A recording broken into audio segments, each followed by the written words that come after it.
Hey, what's up, YouTube? Welcome back to Steven Worldwide. I'm Steven. I just finished an update about my life living and teaching English in Japan. If you haven't seen that, check out my channel. I just made that video like an hour ago. I changed my shirt. In this video, I'm going to tell my story about my hike to Mount Fuji. So I hiked Mount Fuji yesterday, and boy, was it an experience. And I'll just talk about that whole experience. I think it's an interesting enough story to share on my Steven Worldwide channel to my subscribers. So you probably know about Mount Fuji. I'm sure you know Mount Fuji is a beautiful volcano mountain with a beautiful snow cap on the top.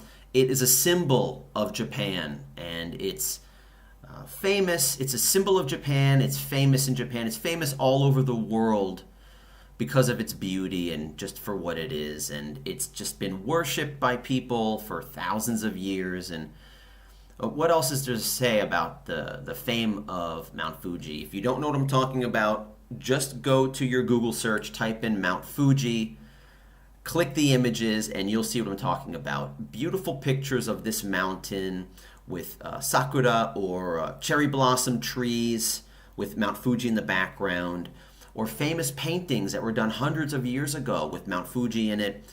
And just any traveler to Japan, anybody close to Tokyo, people living in Japan, lots of people want to visit Mount Fuji and hike to the top of Mount Fuji. And all I have to say about that, I'll try to do this video in one take. I don't want to do a lot of editing on this video, so I'll just do my best with one take. The thing about Mount Fuji that I have to tell you after hiking Mount Fuji is, if you're in Japan, definitely, if you're close to Mount Fuji, definitely make a trip and visit areas around Mount Fuji. That would be the Shizuoka Prefecture or Yamanashi Prefecture. That's on either side of Mount Fuji. I've been to Lake Kawaguchiko. It's a beautiful lake where you can take pictures of Mount Fuji. And I've taken some pictures of Mount Fuji from Lake Kawaguchiko that are among the most beautiful pictures I've ever taken. I'm kind of proud of those pictures of Mount Fuji that I had. Actually, it was my Facebook banner picture for years after I took that. But that's as close to Mount Fuji as I recommend you get. Should you hike Mount Fuji? My experience from yesterday and how I feel right now, my answer is hell no. Do not hike Mount Fuji. Stay the fuck away from hiking Mount Fuji, and I'm going to tell you why right now in this story. So obviously Mount Fuji was a goal of mine to hike to the peak, the summit of Mount Fuji, since I moved to Tokyo for the past 4.5 years since I've been here. And now I have a girlfriend. I'm living with my girlfriend, and we're planning on things to do in Japan. And I just told her I'd like to hike Mount Fuji this year. Let's get it over with. Let's get it done. I've been here for 5 summers already. 4 summers? 5 summers already, something like that. Since the summer of 2018. And I said, let's get it done. Now she has experience. She's hiked Mount Fuji, she said, like 10 times. And maybe 4 or 5 times as a hiker with her friends or family, and then several times as a staff, working as a staff member at a lodge on the mountain where hikers stay. So I thought it would be a good guide. She'd be a good guide to go with. And the plan was to hike Mount Fuji and see the sunrise. So I've never hiked a mountain at night intentionally, meaning I've gotten stuck hiking at night, and it was a major problem when I was younger. I've hiked a lot in my life, by the way. As a teenager, I hiked a lot, and I hiked a handful of mountains in my life, including some big mountains like in New York State, the largest mountain, Mount Marcy. I hiked to the top of that one. Mount Katahdin in Maine, which is the end of the Appalachian Trail, close to the Canada border. That was just, I'll never forget that either. Huge, beautiful mountain, Mount Katahdin. What else? I've been hiking in the Alps when I was living and studying in Europe. And in Korea, I hiked the biggest Korean peak, which is Hallasan, Mount Halla in Jeju Island, which is also is a volcano. volcanic volcano mountain. So I was excited to hike Mount Fuji, and I don't know, I forgot what the height is. Something like 3,000. Is it 3,200 meters or 12,400 feet? That's I think those are the dimensions of how high it is. And what we did was we planned it to start the hike on Saturday night and then be done by Sunday night so that I can relax on my Monday day off. My days off are Sundays and Mondays. So I work Tuesdays through Saturday at my job so that I can recover. And today is Monday and I'm recovering today and I'm making a whole bunch of videos. I'm actually making videos for all three of my channels. I have three channels. The Steven Worldwide channel and a couple of my two other channels. So I got back from work on Saturday and we started packing for Mount Fuji from 7 to 8 p.m. We were packing our backpacks with stuff. And then we went to bed at 9 p.m. and then woke up at 1 a.m. and left.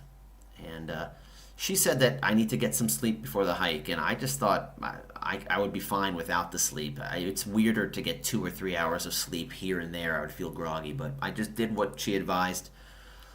And we got in the car and we drove to Mount Fuji. It took about an hour, and there's a parking area. We parked. We hopped on a shuttle bus. We bought tickets for the round trip. We hopped on a shuttle bus. It was 45 minutes to the mountain.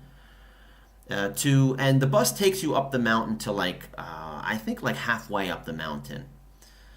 And that's what most people do. And when we got off the bus, there was a little village there with some shops and a information office.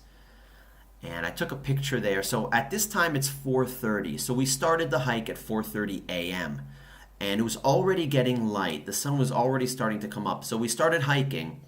And by 5 a.m., 5:30, an hour into the hike, the sun is poking up through the clouds. And we're already at a height that looks beautiful, looking down on that Lake Kawaguchigo that I've been to before, that I recommended that people should go to and take pictures of Mount Fuji and see Mount Fuji from a distance. That looked nice, but there were a lot of clouds, and I expected that. So we checked the weather report, and 2 weeks earlier we were going to hike Mount Fuji, but there was light thunder and lightning, and we canceled. And you only have a 6-week window to hike Mount Fuji every year. It's just full of snow, and that white cap, the snow cap that you see on Mount Fuji, that is like 11 months out of the year.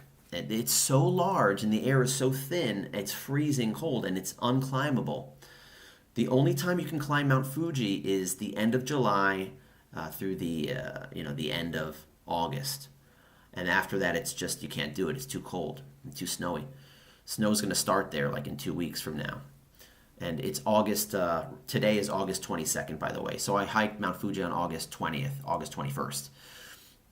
So we knew, and I expected it to be a little bit cloudy, but it was a little disappointing that the sun was rising. I really couldn't see the sun clearly. It was blocked by clouds, right? So I took some pictures. It looked nice, but we were hiking along, and the trail seemed to be man-made. So you have Mount Fuji. It's shaped like a almost perfect triangle, right?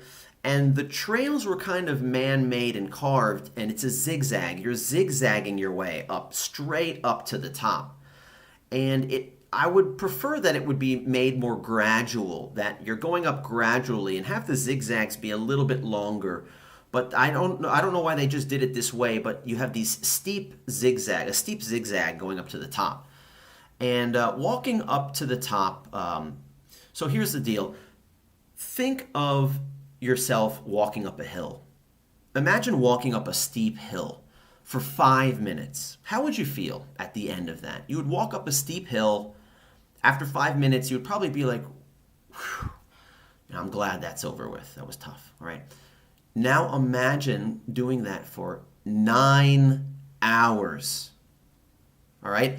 This hike was a 9-hour hike to the peak, to the top of Mount Fuji. And I knew that going in, and I was just like, I'd like to hike to the top of Mount Fuji. I'd like to check that off my list. I think I can do it. I've hiked a lot in my life. So here I am, an hour into it. It's like 5:30 a.m. now, 6 a.m., and we're only like 10% into it. And the sun's coming up. That was beautiful, and we're already at a height where we're walking in the clouds. And it's not raining, but it's like a mist or water vapor. And it felt cool, and it felt cooling to the touch as we're hiking, and I'm exerting energy, and this cool breeze, this moist breeze was really nice. And walking up this zigzag and stopping at these stations where there's about 9 total stations, and each station is like a hut, or it's kind of like a trailer. You know how someone lives in a trailer park? It's like a trailer, like a modular home.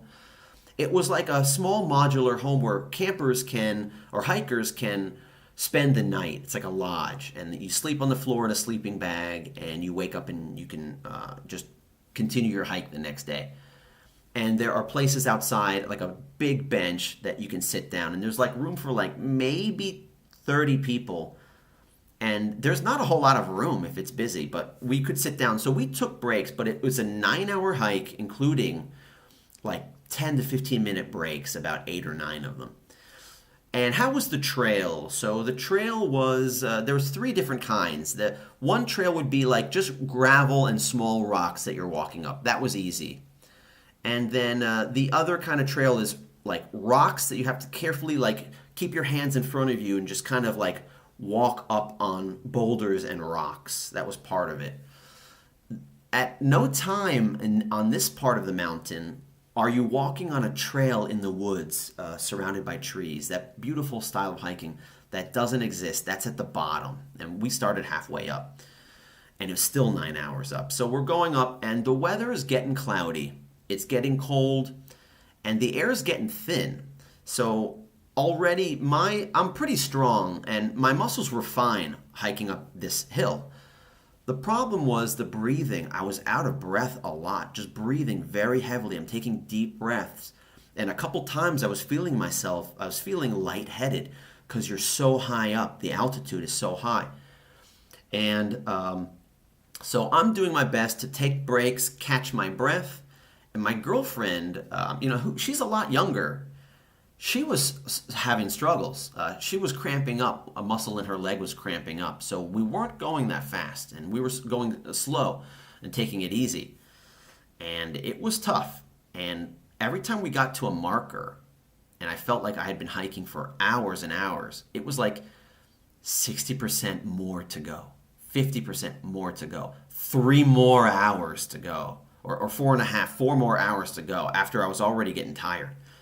And the time is like, 9 a.m. We've been hiking since 4:30. So I have this image in my head of getting to the top of the mountain and getting to the top where you can look and see a cone. See the top of the volcano cone, where the lava used to flow out thousands of years ago, whenever it was. And seeing some clouds and being above the clouds, looking down on top of a blanket of clouds, and if I'm lucky enough, seeing the land down below. That was my hope, and I was hoping to take my smartphone and make some YouTube videos for my channels and just giving updates or shorts or something about hiking to the top of Mount Fuji. That is the payoff for me, because I've done that before.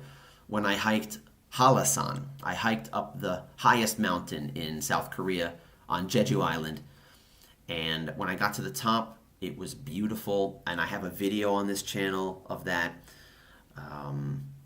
I have to go back and watch that video to remind myself. I took beautiful pictures, and it's just a memorable moment in my life, and that's what I was hoping for on this trip. We talked to a lot of people hiking up the zigzag trail. A lot of nice people were there, mostly Japanese people. And the foreigners that we did see were actually, surprisingly, just Americans. A lot of Americans. We saw maybe 10 Americans, and most of them were working in one of the military bases in Japan, either near Tokyo or Okinawa. All of them were really nice. Yeah, so what does Mount Fuji look like? So when you're looking at Mount Fuji, it's beautiful, but when you're actually on the mountain, it's just rocks. It is just pumice or lava rocks. That's it, halfway up the mountain, most of the mountain. There are no trees growing. There's small, not even bushes, like small plants. Beautiful green plants were on the mountain, but there's no soil. It's just a big rock pile, basically, with a beautiful snow cap on top. At this time of year, there's no snow on the top. That's why we can hike it. So when you're on Mount Fuji, there's nothing beautiful about it. The rocks go from black pumice rocks to reddish to orangish to pink colored. That's pretty. And where is it? I had them here. Here's one. Let me grab this over here. Here's an example. You probably can't see it with this camera, but here is a reddish example of a smaller lava rock. You can know by the bubbles that this is a volcanic rock. You're not supposed to take any rocks from the mountain, but this is a gigantic, I'm talking a mountain of this stuff. I don't think they're going to miss this little piece, but if you see some pictures or paintings of Mount Fuji, some of them, the Mount Fuji is red with snow caps, and that's why it's red, because a lot of the mountain is this reddish color. So that's actually accurate, some of these paintings from hundreds of years ago, these historic paintings. So to make a long story shorter, it was a hell of a climb. And it wasn't raining, but it was like misting. And when we finally got to the top of Mount Fuji, it was around 12:15 p.m. and the rain started. The rain literally started within minutes of us getting to the top. And the weather report said rain at 12:30, so it was really accurate. So we get to the top. It's very windy. It's very cloudy. It's raining, and it's almost freezing cold. It's like a hurricane at the top of Mount Fuji. You can't see anything. You can't see anything more than 20 feet in front of you. It's just a white cloud. And there are places to sit down, benches to relax, but it's in the pouring rain. You're not going to do that. There's nothing to do or see at the top of Mount Fuji, at the peak. There were two buildings where you can go inside, and thank God it wasn't busy, that we could go in and sit down, where it's not a table and chairs. It's just a bench where you can sit down and they'll serve you some hot food. So we ate curry udon and curry rice.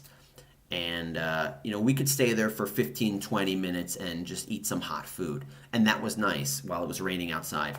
There was a little gift shop that had, keychains. And a lot of people had these wooden walking sticks. And each station, and there was like 15 stations, 15 places on the mountain, where you can bring your stick and they will brand, or they'll hammer in some kind of emblem from that station. So that was really cool. We weren't doing that. A lot of people have hiking poles and sticks. And I would rather have my hands free. I don't want to carry anything. I want my hands free so I can catch myself if I fall or something like that. So I was really pissed off by the time before we got to the peak, when we were like, let's just say 80 or 90% up to the top. We're already exhausted. I was already tired. It's like, how much more to go? I'm not turning back. I'm not giving up. You can't give up now. You got to get to the top. But like the last 10% was treacherous. It's like climbing up rocks. And I was already exhausted. I'm like, man, this is a test in the misty clouds. And I finally got to the top. And you're taking pictures that are not good pictures. You're exhausted. It's raining. And it was just miserable. And I was pissed off because there was nothing to look at. There was no payoff that I was hoping and imagining for. Nothing. Mount Fuji is a cloud magnet. It's so big that clouds just surround it all the time. And the pictures, the beautiful pictures that you see of Mount Fuji, that is like maybe 5 or 10% in the whole year does Mount Fuji look clear and beautiful like that. The other 90%, it's just covered in clouds. And we were just unlucky enough. Of course, it's the summertime, right? It's the rainy season. It was just that 90% where it's just cold and rainy and like a hurricane at the top. And I even made a video. I'm not even sure if I'll upload it to this channel, but you could just see how it was me trying not to be miserable and making a video. I haven't even watched it on my computer to see if you can hear what I'm saying with all the wind blowing by my smartphone. But I'll look back on that and see if I'll upload it. Maybe I'll upload it next and you can watch that and laugh because you know the whole story of this. So I tried to make a video or two at the top of Mount Fuji, and it was futile. And we were just walking around for 15 minutes, and it's just like, screw it. And now we got to go back down because we're in a hurry now to get to the bottom of the mountain before nightfall so we can catch the shuttle bus back to the car. So the good news is it's only 3 hours down to the bottom, and we're going down. It should be easier, right? Well, it's wrong. It's not right. It was an even worse nightmare going down. So we start to head down, and once we got off the peak, the rain kind of stopped, and it was a little bit clearer. And we're going down, the trail is also man-made. There were all these walls that were kind of erected. You ever see those walls when you're driving on the highway, and there's man-made walls to keep rocks from kind of rolling onto the highway like that?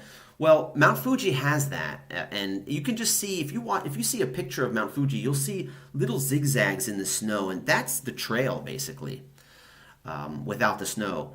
So going down, we went down a different way, and it was all just kind of soft gravel that your foot kind of slides in. And some people just run down, jog down, and slide down the mountain, and I wasn't doing that because I wanted to stay with my girlfriend. We were going down.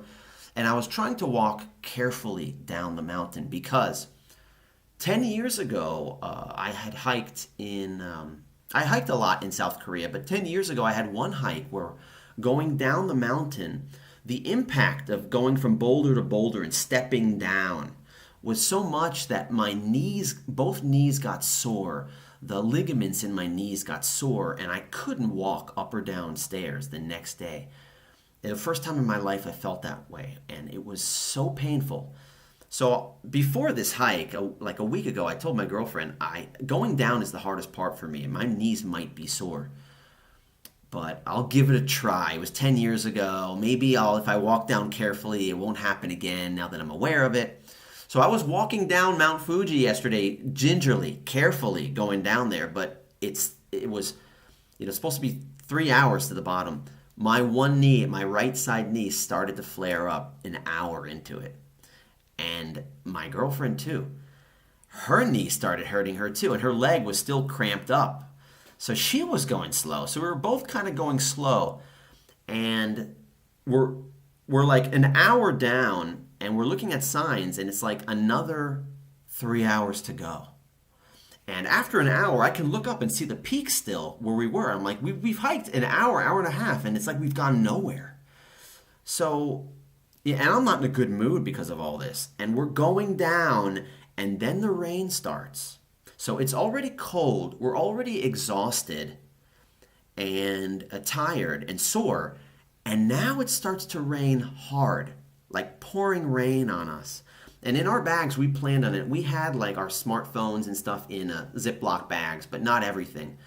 But our rain jackets are useless at this point. It's not rubber. Like they're windbreakers to fend off a light rain. But now the water is pouring in and we're soaking wet. And I'm wearing great hiking boots, and they're Gore-Tex, but I've never really owned a pair of boots that were truly waterproof.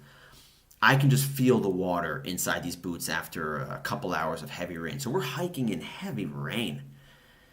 And we get to the bottom finally. It was 4.5 hours. And right now it's 5 o'clock. And we're cold, and we're soaking wet, and we're sore, we're in pain, I'm pissed off. And I'm thinking to myself, This was the biggest fucking mistake ever. It was so stupid to do this. Number one, I'm happy I accomplished this and I hiked to the peak of Mount Fuji. I can say that for the rest of my life. I did that. But everything else was negative. It was just the worst experience that I've had in a long, long time. Big, big mistake. So, I mean, that's not all. When we got to the bottom, we had made a lot of friends because you pass a lot of people and then you take a break, they pass you, and you say hi to people. She speaks Japanese fluently, and there was a lot of people that spoke English, and we just made a lot of friends. We saw a group of people at the bottom that were waiting for one of their group members. She didn't get lost on the trail, but they were waiting for her, and she didn't show up. And they were waiting for her to get on the shuttle bus. Shuttle bus was coming in 45 minutes, and they didn't know where she was. It wasn't like they didn't use the buddy system. They didn't stay with her. She finally showed up like 20 minutes before the shuttle bus came, and that was going to be an emergency. I was telling them, if she's stuck on the mountain, you have an emergency on your hands. This girl was like in her mid-20s, and she was like walking like slow, like a zombie. Her eyes were almost closed. She was like couldn't talk. They had to sit her down, and I was worried that she had hypothermia. She was just miserable. And then another group came that we were friendly with. One guy was like around my age, like in his mid-40s, and he was with an older guy, a 77-year-old Japanese guy who spoke some English and was proud that he was hiking up to the top of Mount Fuji, and he had done it like 3 or 4 times before. His face, it looked like death. Like the German guy was carrying this old man, and they went right to the information desk, and medical staff came out, and this guy was going to go to the emergency room. Like, this guy couldn't make it to the bottom of the mountain. And that was 2 people that we had been friendly with, 2 groups that we were talking to. They came down on death's door. So just like the whole story kept getting worse and worse and worse. So it was so bad hiking Mount Fuji. It sucked, unfortunately. So if you're watching this, don't hike Mount Fuji unless a couple conditions here. Number 1, you know for sure the weather's going to be clear and not rainy. That's a difficult thing to do, to know how the weather's going to be, because it changes so much on the mountain. Number 2, you're in good physical shape. You love hiking. You've done it before, and you're ready for 12 to 13 hours of hiking up and down a mountain that's not very beautiful. It's a pile of rocks. Number 3, bring a can of oxygen. So there are a lot of guys that were sucking on these little cans of oxygen. I was getting lightheaded. Like 5-6 hours into the hike when we were getting high. I found myself, the hardest part was the breathing, the deep breathing, and I was a little lightheaded. They tell you to get acclimated with the altitude for 1 or 2 hours. I didn't have time for that. We're hiking. It's a day hike. We're not staying overnight.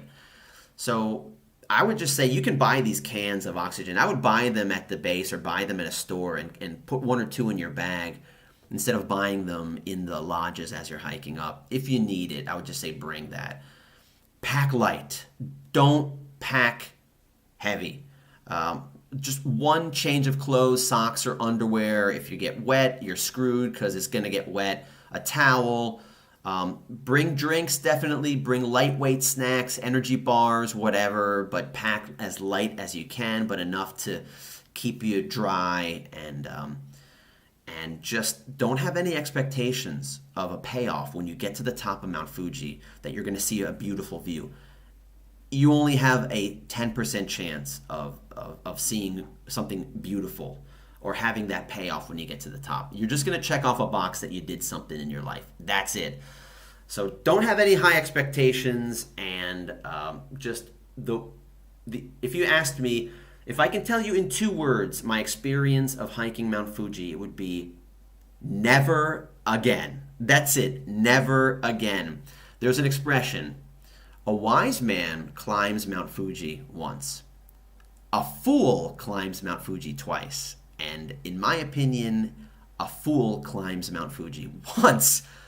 That's it. So if you're in the Tokyo area and you're not totally into hiking and you're thinking about hiking Mount Fuji, forget it. And I just had a terrible experience. I'm sure there's a lot of people that hike Mount Fuji and think it's easy or had a great experience.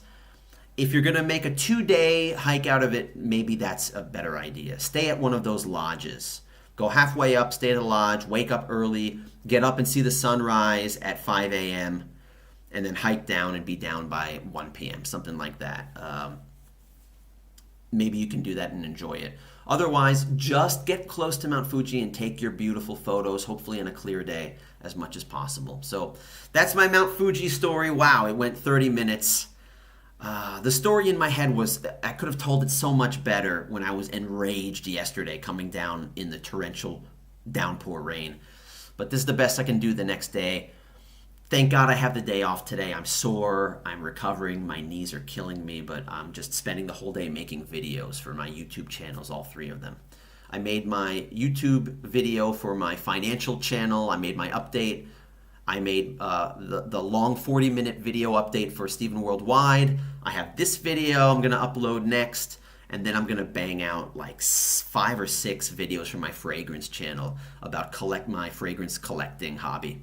That's coming next. So thank you for coming back to the channel. Subscribe if you haven't, if you want to keep track of my life living in Japan and teaching ESL. I'm just proud that I can make some videos for this YouTube channel. I have like 2,100 subscribers. I just thought about this. I started this channel in 2010, right before I came to Japan. I just wanted to update my family about my life and just help people who are thinking about teaching ESL what to expect if they went to Korea or Japan and decided to teach English as a second language. So just to help people with information. And I have so many subscribers, over 2,000 subscribers, and I thought about this. Most of them came from one video that I did in 2010. And if you go way back in my videos on my channel, the name of the video is something like sex, S-E-X. Sex is a dirty word in Korea. And I talk about this language difference from America, where the word sex in America is not a big deal. But fuck is a bad word. That is a big deal. But in Korea, fuck is a funny word that people laugh at when you say. But if you say sex in Korea, people get nervous and sweaty and get upset when you say that. So that cultural difference, I made a video. And one of my good friends from Korea, who's actually one of the top YouTubers in the whole country, his name is Hyunwoo Sun. He shared that video years ago, and overnight I got like 1,500 subscribers. And I think my second biggest video is the one where I talk about getting paid. It's a picture of me thumbing through cash, my salary from getting paid. I think like 1,000. I got like 500 subscribers off of that video. So I'm sitting at 2,100 subscribers, but I don't update this channel that much, just a couple times a year. Because basically my life, it's just the same thing every day. I'm going to the same job, I live in the same place, and I'm just not that guy carrying my video camera around filming every single thing I do anymore. But sometimes I get inspired. I hiked Mount Fuji and that was a big deal. So yeah, I wish I had some pictures to show you. I don't even have nice pictures from the trip. I took a lot of pictures, but it's just nothing really beautiful. I don't know, maybe I'll update. What will I do? Maybe we'll see how I feel. I just want to upload this on the channel. Maybe I'll put some photos in this video somewhere and then render this in a video editor and upload it. But that's it, almost 34 minutes. That's enough for this video. Thank you very much for coming back to Stephen Worldwide, and check out my other channels if you haven't. If you look at the last video, I put some, maybe I'll put them in the description. I'll put links to my other channels in the description. Thanks a lot for coming back, and I will see you sometime in a new video in the future.